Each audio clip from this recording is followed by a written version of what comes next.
Hello and welcome to Bond with Coffey. I'm Joe Coffey, one of your co-hosts, and this is the James Bond podcast where we praise, poke fun of, and pick apart James Bond films.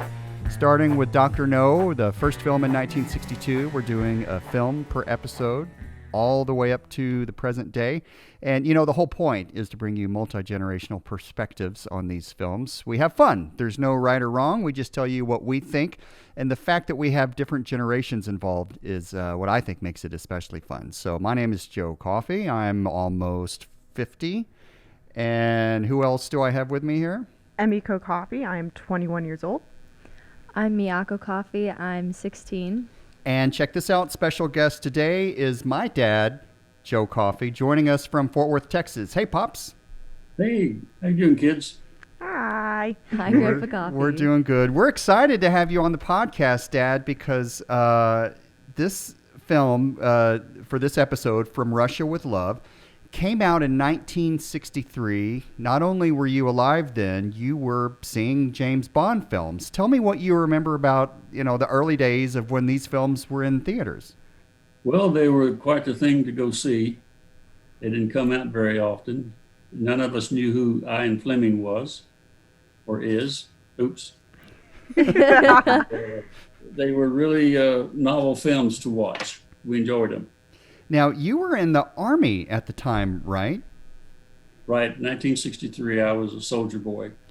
So I know a lot of this has been declassified by now. I'm not going to ask you to talk about specific assignments, but you were what they called a ditty bopper. You did Morse code. And so part of what your day-to-day thing was involved with, I guess, a level of maybe not espionage, but listening to Russian signals and so forth, right?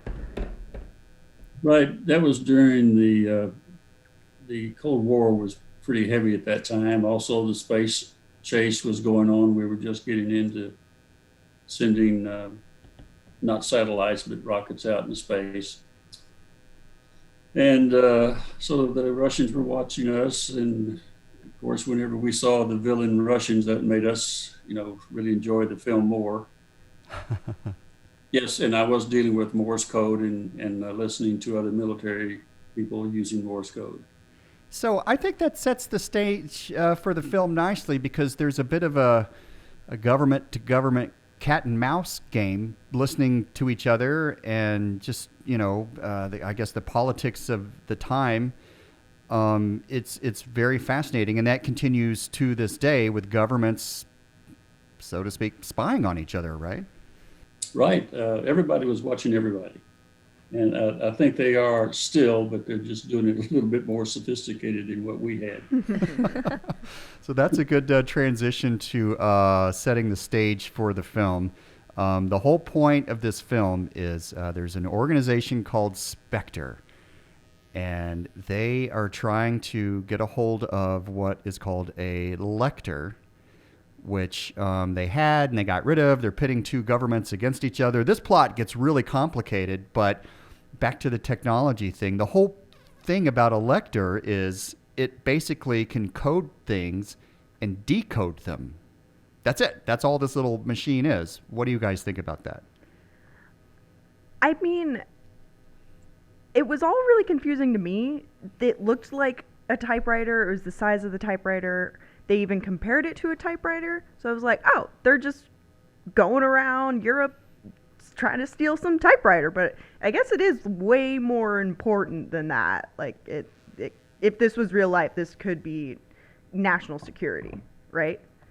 Yeah, I mean, for the plot, they focused more on who was having it and who was involved in this chase rather than the actual lector itself, which was just confusing to me. I mean, Dad, you had to update me on what was happening because there are just so many people and there are so many layers with who's trying to get it and who's not. So it was pretty confusing for me. For me, the lector is kind of it's pretty insignificant in the movie, Yeah, and that's a good point. When you study film, they teach you about something called the MacGuffin. I think it was an Alfred Hitchcock term where a MacGuffin is a thing in a movie that people are trying to get, and in a way it doesn't matter what the thing is and does because audience goers, they kind of settle in for the game. They're like, oh, they're trying to get the thing, and they don't really care, right? So the MacGuffin magic kind of works as moviegoers in 2020 watching this old thing with a bunch of spies and double spies chasing each other, trying to get a hold of this Lecter. Dad, what did you think about the Lecter? Well, I sort of got right into it because at that time, all and military people, whether they're Russian, Cuban, when they spoke to each other, and they had to, they couldn't speak in clear text or their language because we would all be listening and we'd know what their secrets were. So they would write out what they wanted to say, and then they would, for each letter, they would make up a code. And so they could send a letter out. It would just look like all the alphabet just all mixed up. There'd be no words in it. And that would be the code. So the British, I guess 007, wanted to go in and get this decoding machine so they could listen to what the Russians were saying to each other and be one up on them. That's cool, Dad. That helps it make sense. It kind of sounds like what we're dealing with today. Aren't we always dealing with the Russians spying on us? Well, it's, yeah, to a large degree. And, you know, it's also interesting, though, back to just the technology. Like, we have a device in our pockets that a lot of the times when we use it, it's encrypting things and decoding them constantly in a split hair of a second to a very large degree to where you can't really crack these codes. And it's sent up to the satellite and the repeaters and all the cell towers. And it's this, you know, it's amazing how far technology has come. But at the same time, this wasn't that long ago, you know, and to think, well, it kind of started with that kind of encryption. It's kind of cool. Yeah. Well, this actually happened. It was in the real world during World War II. You may have heard of the Enigma. It was a coding machine on submarines that when they wanted to, the German subs wanted to talk back to home base, they would make their message up, put it in this little machine, and it would send it out by Morse code, a message. Well, the British had a guy that, this is before computers, as you know, he made a computer with the help of some other geniuses that actually figured out how the Enigma machine worked. And once that happened, the British could decipher the German messages. It's interesting you mentioned geniuses because that level of technology, and they summon that in this film. The opening scene, there's a chess match, and a guy who's in the chess match, we later learn is number 5 for Spectre. He's a Czech guy, and he's such a genius at chess that in this championship match being played in front of a crowd, he gets a message through the bottom of the glass that says, report to Spectre immediately, you know. And so he's like, oh, well, okay, well, I'll just win this match now with this move. Boom. You're talking about number 5, right? Yeah. Yeah. We later learn that number 3, Colonel Clem, is a former SMERSH agent, right? So some of the SMERSH stuff from the book is kind of one step away. It's like, well, now the SMERSH agent is working for Spectre, a new rising evil empire that we know is going to be involved in the film. So I bring that up to say it's the early days of Spectre, and so, you know, number 1 is there stroking the cat. We later learn is Blofeld. We don't know that during this first film, but some of the tropes we get about spy movies come from this very film. We don't see his face, and he's stroking the cat.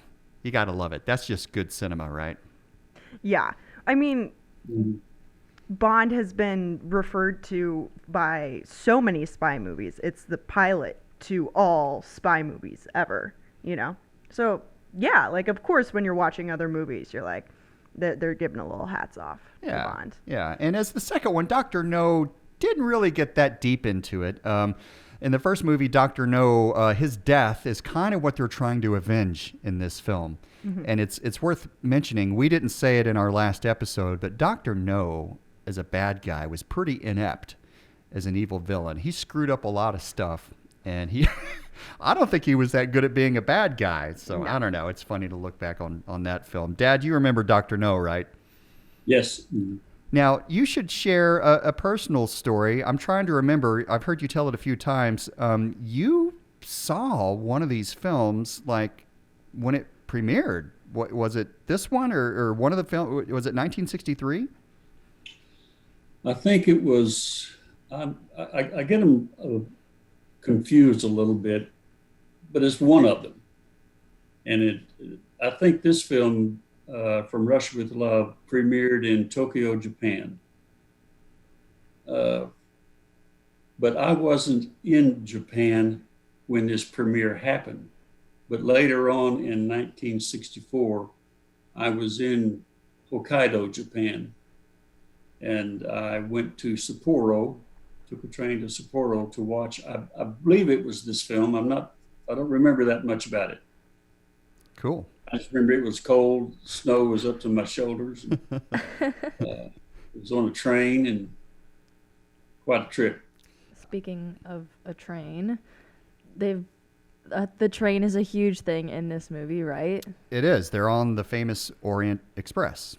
Mm-hmm. Big fight scene. Yeah, one of the longest fight scenes I can remember of a James Bond movie. It went on for 3 minutes in the movie? Oh, yeah. Yeah. We're waiting for it to be over.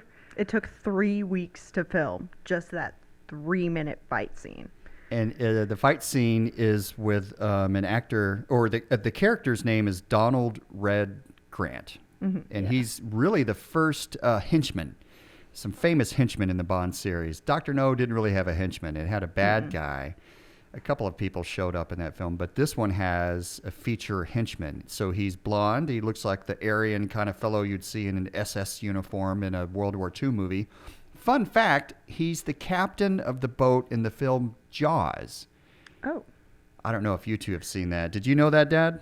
Nope, I didn't know it. Yeah, if you put their faces next to each other, they made him look a lot older and weathered as the old, fisher boat captain. So, yeah, I don't know of his other roles, but that's kind of fun. He was the guy from Jaws.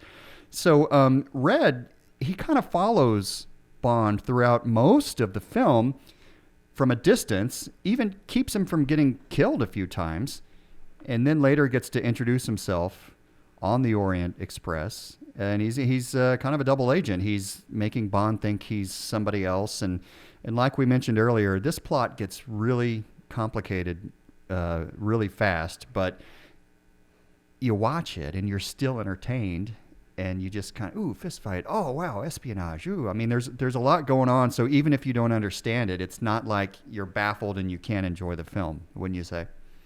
Yeah, I mean, this movie, there was a lot of characters, there was a lot of countries, there was a lot of governments, there was just so much happening that there were several times I'd be like, wait, Dad, what's happening now?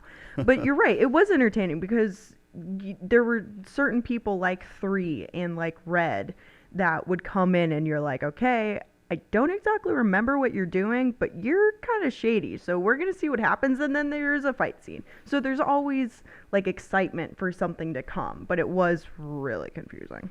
So part of this film takes place in Istanbul. Dad, you lived in Ankara. When I was in college, I visited you there, and I got to go see the San Sofia and the Grand Bazaar, a lot of the places in this film.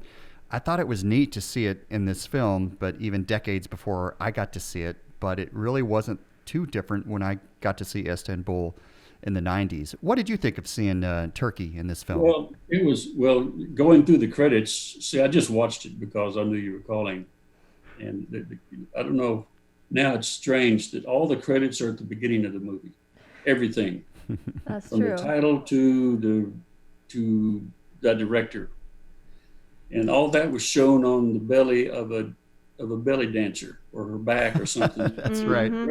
That, and it goes into this beautiful scene of the Blue Mosque there in Istanbul. And it sort of, when it was like the helicopter was flying around taking pictures of it. It's really, really beautiful scene. The Bosphorus is very pretty, and they certainly shown its beauty. There's a character, Kerem Bey, and he's kind of like working for the Turkish division of the British Secret Service, and he's got a lot of sons. It's almost a joke in the movie about how his sons, he's got so many, and they do all these these duties for him. I think one of them gets killed. What did you think about Kerem Bey, Dad? Well, Ferda watched it with me. She said his Turkish was pretty good, even though he is Mexican. So you're referring to your wife, Ferda. She is Turkish.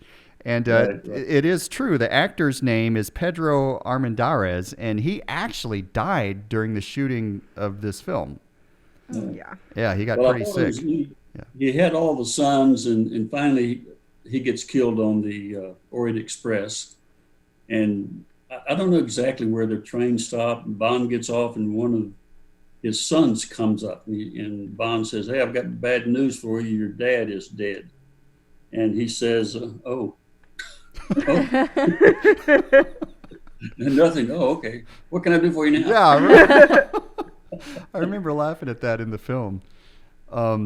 If we back up to a moment, his headquarters there in Istanbul kind of sets the scene for the movie. And so the lead female in this film, the character's name is Tatiana Romanova, and she gets recruited by number 3, Colonel Klim. I love number 3 because this is where Austin Powers, that character, comes from. It's a big spoof on her.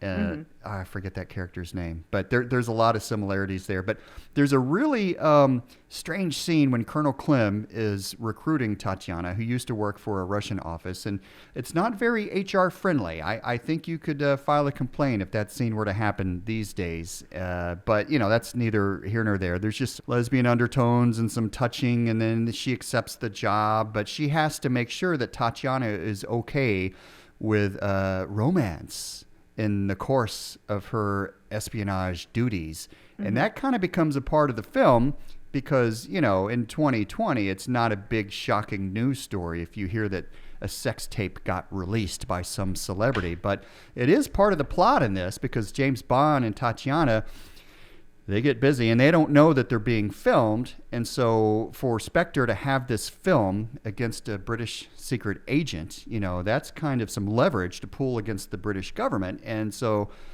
that actually becomes part of the plot, which is kind of interesting to think, oh yeah, having that kind of footage, even especially in 1963, that, that is indeed leverage and part of the film. Yeah, it was really sketchy what they did, and you're just watching them in the hotel room, and then all of a sudden you go back to the it's a mirror on the back of the wall, but then you can see it's like double, I don't even know what you call it, but you can see the people of Spectre on the other side, and they're filming and they're watching, and you're like, it's just really gross because even, James Bond doesn't know, but even Tatiana doesn't know that she's being filmed. She doesn't know that that's a part of her job. Yeah. Kind of creepy, but you got to think though, as far as being daring in a plot for 1963. This wasn't just Opie and Andy stuff. This was there were some pretty racy things in this film that even today, the sex is like, whoa.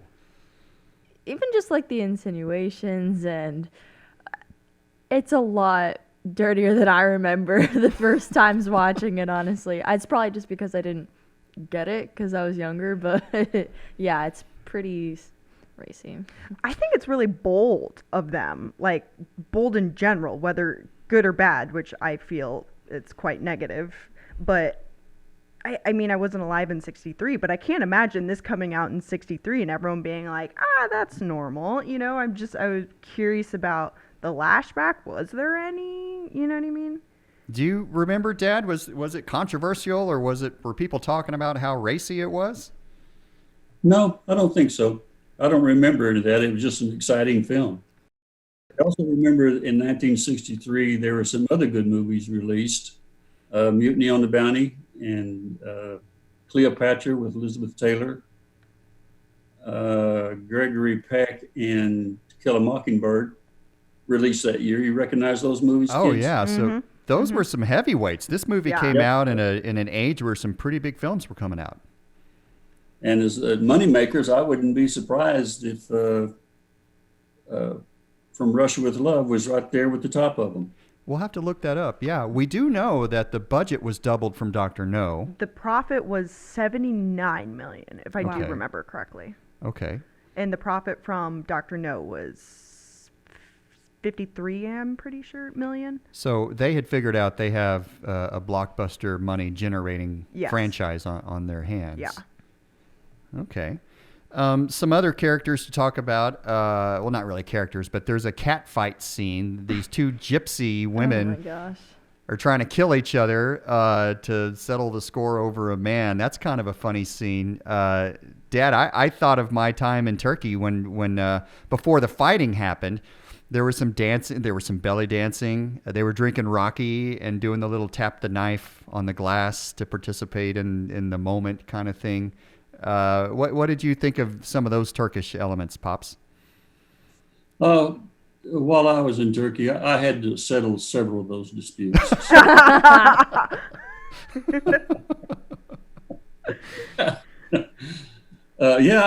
recognize they're drinking Rocky and music, the belly dancing. I don't remember the gypsies though. Maybe they were there, but I just saw Turkish people. Yeah. So I think reading up on the reviews and things, the two women who were fighting in that scene were in a gypsy thing because the Turks were using the gypsies for their dirty work, while the Russians were using, were they Belarus or Bulgarians for their dirty work. So again, a very complicated plot. But it was the first film we got to see Desmond Llewellyn, the Q that we all know and love. There was a quartermaster in Dr. No that made a brief appearance, but there weren't really many gadgets. There was just a gun switch. Yeah. By the way, we have to thank some feedback we got from viewers, listeners on our last episode, along with a correction. The Walther PPK is a German gun. We thought it was British. And the Beretta is an Italian gun. Not American. Yeah, so there's that. So back to Q. We get to see Q be Q. How great was that? It was exciting because having seen all the movies and knowing how much we love Q, to see him come for the first time, I'm like, yes, this is the beginning of the end. Like, I'm so excited to see Q here. I love that. That's one of the things I always waited for in the James Bond movies, regardless of who the star was, Sean Connery or the other guys. But when Q comes in, I want to see what's there. But in this particular one, he has the briefcase. It's got the little push button dagger. And he's got the gold coins in it. And then the funny thing to me was that to tell if anybody had opened the briefcase, there was a canister of talcum powder. And I doubt if anybody knows what talcum powder is today because it's not used anymore. But it was supposed to make a big poofy, smoky kind of thing. And I was just thinking, they're trying to show sophistication, advancement in weapons, and they use talcum powder. It just didn't fit in the film to me. This is also a film where we got to see a pager go off earlier in the scene with Sylvia Tinch. His pager goes off. It's easy to forget. It happens really quickly. And then he has to go over to a CB kind of thing and come in. But I wonder, who knew a pager even existed in 1963? Not me. Did you, Dad? No, but I recognized that hang-up telephone he had in his MG. Did you have one of those in your MG? No. It was just like a wall, a kitchen wall telephone. You just had the cord, little curly cord to it, and wow. There was another gimmicky thing, gadget-wise, that cracked me up. There are real cisterns underneath downtown Istanbul. It's kind of cool. The layers of civilizations pancaked on top of each other, the Ottoman Empire and the Romans, it's all there. It's a great city to see a lot of historical sites. But they went down into the cisterns underneath the Russian consulate, and there was a periscope where they just went, and then all of a sudden they were watching the Russians have their meeting. Oh, they would never see that. No.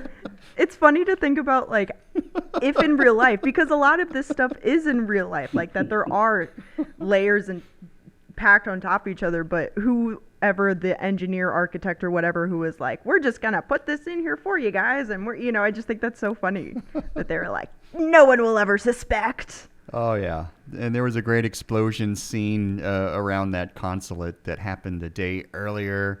And, there was something that kind of happened fast. And I only know about this, Dad, because you and I talk on the phone and it came up recently. But early in this film, there's a scene where Bond is getting settled in his hotel room. And he puts the suitcase down and he has his hat and he almost puts it on the bed, but then he doesn't. But then he does. Yeah, and so I noticed that. I was telling the girls, Dad, what you had told me, that there was an old thing about putting hats on the bed back in the day. It meant bad luck, right? Yeah, that was a bad luck thing to take your hat off and put it on the bed. Yeah, it means the death is going to come. So Yeah. he's testing his luck by putting his hat on the bed. He considers it, and then he's like, nah, and then he does it. Yeah, and it works with the dialogue happening in the plot, because it's like, oh, he's going to tempt fate. And then later, there's a scene where he gets to say, I'm not superstitious, and when is the bomb going to happen? On the 13th. Mm-hmm. And then he ends up making it happen on a different day after all. And I think that's a little reflection back to the hat scene and James Bond's belief in luck or bad luck or whatever. I thought that was kind of a neat thing. Dad, without you, I wouldn't have known that. I can't remember in my time as a kid or an adult of anybody talking about a hat on the bed being bad luck. Might have been just a Texan thing, I don't know, but it was pretty real. Yeah. So we're reading it into the film nonetheless. Yeah. Other thoughts on the film, you guys? Bad guys, plots, technology, cinematography? I just really I like this one a lot better than Dr. No. I think it's leaps and bounds better than Dr. No. Just, it's more developed with the plot. You can see James Bond's character developing more, and you can just see the movie and the franchise overall developing, because at the end they have finally a theme song. It's not like how we think of theme songs at the end towards, the more recent movies, but they have the song From Russia oh gosh, with love. Oh boy. yeah. And they put Q in, they have some more things with the gadgets, and it just seems like they're coming along. I really liked it. I wonder when they were putting this script together and they started naming, they had number 1 and then number 3 and number 5. Where did number 2 go? And Yeah. Maybe they were already killed off. They're I off don't know. on another thing. Who would want to be number 2 in this film? Oh, that's one of the great scenes in Austin Powers where Mike Myers is riffing off that. And is it Tom Arnold in the bathroom scene? Who does number 2 work for? That's so funny. Back to the music. You bring up a good point, Miyako. That song is kind of, it becomes kind of iconic, but you don't hear the version with lyrics until the end of the film. Right.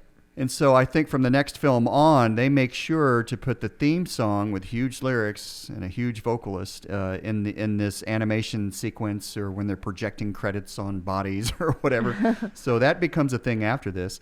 This is also the first scene where we get to hear the 007 theme. So Yeah. the James Yeah. Bond theme, so that's the James Bond theme we all know. The 007 theme, and you hear this theme throughout the whole series for at least, I think, 25 more years. They go to that scene during the action scene. So that's in the gypsy scene for the first time. Right. So it is so cool to see all these iconic James Bond things coming together. Whatever they missed in Dr. No, it was starting to come together, at least by From Russia with Love. You can tell that they were getting a little comfortable, especially with the music. There's a part when James Bond is in his hotel room. That's right. And the music is so loud, as if something really important is happening, some sort of car chase or something, but he's just walking around his hotel room. Like nothing is happening, but they're like, let's turn the music all the way up. And so it's just blasting. They got really excited now that they found James Bond's music. Yeah. They were like, we're just gonna let him do his thing and let everyone know this is his song. So ridiculous. I think that was going on. You could totally tell. Mm-hmm. Other thoughts, or is it time for reviews? Well, Dad, any more thoughts? I think when they got off the train and got on the boat, and the boat had 5 50-gallon drums of gasoline. That's right. But it was an overnight trip. I said, oh, well, isn't that just a little bit too much? Okay, time for reviews. I'll go. Emiko, I will give it a 6.5. why? And I'm giving it a 6.5 because I do agree with Miyako that cinematography was so much better, that just it was not so cheesy when it came to how it looked. Yeah. It looks like it's got a 10-year growth from the first movie. But the plot was just so confusing. That's why I give it more on the lower side. Okay, Miyako? I would give it a 7.5, which is a little bit higher, but it's just because I think the movie developed so much, even though Dr. No was filmed only a year before this. And yeah, I just really liked how I could visibly see how much the movies have grown so much, and I just really liked it compared to the Dr. No. Okay. Okay. Pops? Well, I'm going to have to go with Emiko on the 6.5. Yes. That's what I.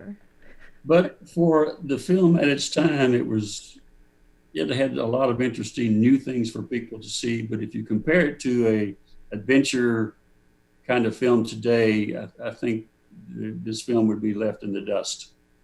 Good point. Yeah. I'm going to say 8. Wow. Wow. It's up there for me, and I feel like we're watching what we're going to be watching for the next 30, 40 years, right? I mean, it was most of the stuff was in place. It was exciting. I just feel like we're well on our way. I could pick it apart. There are a lot of things and some gender representation things I have issues with, but things were what they were in the times. The character is settling in, and I think it's just exciting. James Bond is pretty much James Bond by this point. We have Q. We don't have cool cars yet, but No, we're getting there. that's to come. So, all right, well, guys, thanks. Pops, thanks a lot for joining us. Yeah, thanks, Grandpa. Thank you, Okay. Grandpa Coffee. All right, thanks to you guys, especially if you're watching the YouTube video version. Thanks for your patience with what were probably some late camera switches, but hey, I promise to get better next time. We are the Coffey family, and you have been watching and listening to Bond with Coffee. We're out.